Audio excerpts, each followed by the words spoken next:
I'm going to show you how to turn what you want into what you have faster than anything you've ever tried before. And yes, that means the vision board sitting next to your bed is about to become obsolete. What I'm going to give you is not another manifestation trick. It's a process based on how your mind actually works. Let's be honest.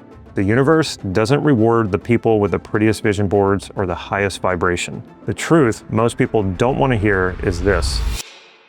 The universe is indifferent. It's not invested in helping you accumulate more toys. Results come to the people who know how to connect with their deepest intentions and direct their own minds. What you're going to get over the next 10 minutes is how to do exactly that. Or you can keep doing what you've been doing, cutting pictures out of magazines, downloading someone else's dream life off the internet, pinning it to a wall, and waiting for the universe to notice. Your call. But your kids are getting older, your body is changing, that career move you've been wanting to make is slipping away as the competition gets younger.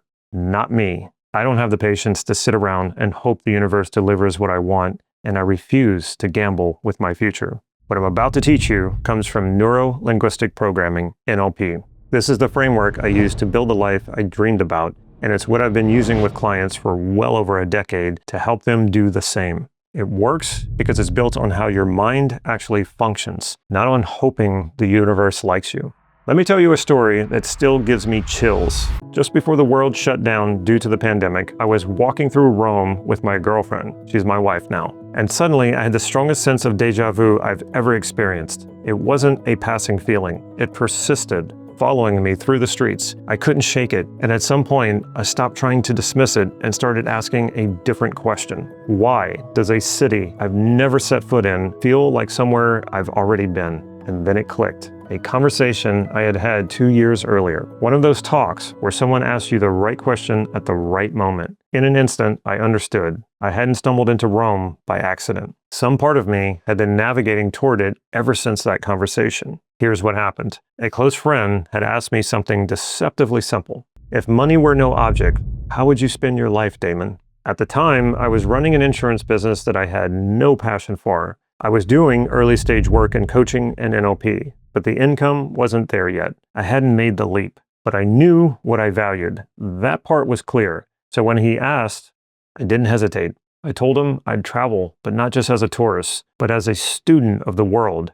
I would devour history, languages, and culture rather than just collecting passport stamps. And as I described it, something started forming in my mind. It wasn't a list of goals. Instead, it was a living image. I could see myself moving through ancient ruins, a woman beside me with long brown hair, her face just out of focus. The ruins themselves were nameless. I was in no specific country, and there were no recognizable landmarks. It was just vague and indistinct, but that made it even more powerful and compelling. My own mind built that image from the inside out based on my values. It was a three-dimensional living movie, not a flat collage of images I borrowed from somewhere else. What I didn't fully grasp at the time was why it felt so different from anything I had visualized before. It wasn't something I had to talk myself into. There was no gap between the vision and my desire for it. It was whole, complete. That's what happens when a vision is rooted in your genuine values, rather than someone else's idea of what a good life looks like. 2 years later, I was standing in the middle of it. Real ruins and real history. The woman was now my girlfriend instead of an image in my mind. She's Romanian, and I was learning her language, just like I saw in my vision.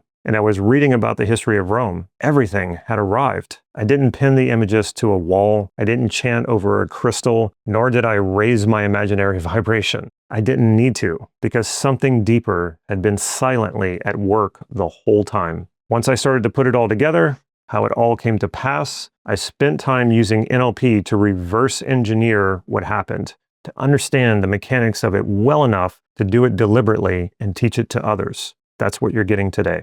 But before the process, I want to make sure you understand why the tool you're probably already using isn't working and won't work. Vision boards won't hurt you, but they won't move you either. Here's the real problem. The images on your board didn't come from your mind. You pulled them from a magazine or the internet. Your brain knows the difference. Because of that, the images lose their emotional charge fast. Within days, they become background noise. You stop seeing them even when you're looking at them. And there's a deeper problem than that. Most vision boards have no relationship to your actual values. They represent things that look appealing, like an expensive car, beach house, or six-pack abs, but without a genuine values-based foundation, they're just empty. Your mind has no real reason to orient toward them. It's more like, sure, that would be nice to have, rather than feeling compelled and determined to make it happen. I know this from personal experience. I once made a vision board at the insistence of a manifestation coach I was working with. I put a boat on it. I was building a fantasy life anyway, so why not a boat? I never got the boat. More importantly, I never wanted a boat. I just thought I was supposed to go big so the universe would deliver. Sound familiar? That's what happens when you skip the step that actually matters, knowing what you genuinely value before you build a vision around it. That's the problem with vision boards. They let you want what would impress others, while the things that would actually light you up stay invisible because you haven't done the work to find them. When you know your real values, that kind of confusion disappears. You stop chasing things that would leave you empty, even if you caught them. Now here's what works. It's 4 steps. This is the same process I've used to repeatedly actualize my visions, and I use it to coach my clients to do the same. You don't need to memorize it. There's a free PDF linked in the description that walks you through each step in detail. Watch this first, then use the PDF to do the work. If anything is unclear, ask me in the comments. I actually read all of them. Step 1, elicit your values. Choose a single area of your life, like your career, your relationship, or your health. A specific goal you're working toward, or one specific goal you want to achieve.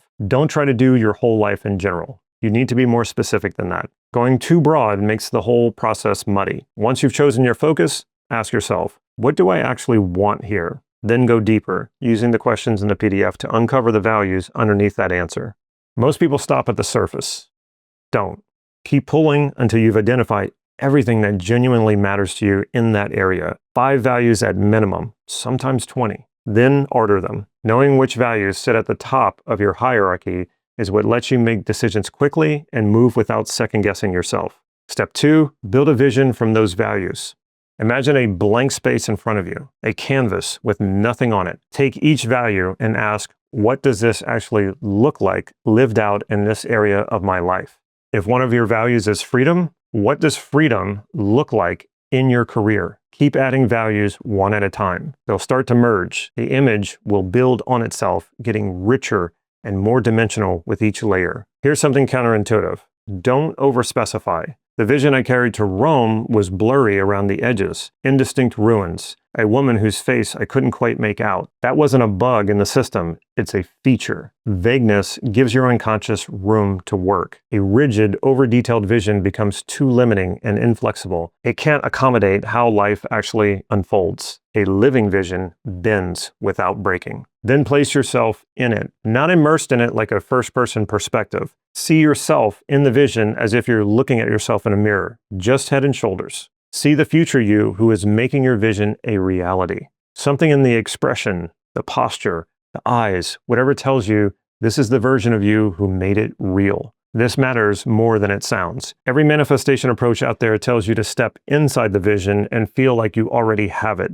That's exactly backwards. If you already have it, there's nothing to move toward and nothing to desire. Motivation requires knowing that you don't have what you want yet. Seeing your future self living that vision creates the pull that gets you off the couch and into action. When the vision feels like it's drawing you toward it, like it wants to suck you into it, that's the feeling you're after. The vision becomes a consolidation of all of your highest values, creating an intense mental and emotional investment in moving toward it. Step 3, check for resistance and integrate. Before you do anything else, ask yourself honestly, is any part of me pushing back on this? Is there something inside that doesn't fully want it or is afraid of what it would cost? Sit with that question. You might get silence, which is great if nothing is holding you back. But often, something surfaces. A voice that says you'll fail, or that getting what you want will mean losing something else you care about. Don't argue with it. Don't try to drown it out with positive thinking. Instead, get curious. Ask that part of you, what are you trying to do for me? You'll find that even your resistance has good intentions. It's just operating on incomplete information. Once you know what it's trying to fulfill, add that to your vision. Give it a seat at the table, then check again. Keep going until there's nothing left pushing you back. This is the step that separates this process from everything else. Vision boards don't do this. It's precisely why people are stuck. It's not because you don't want it. It's because some unexamined part of you is resisting and objecting. Surface it, integrate it, and suddenly the path clears. Step 4, let it work.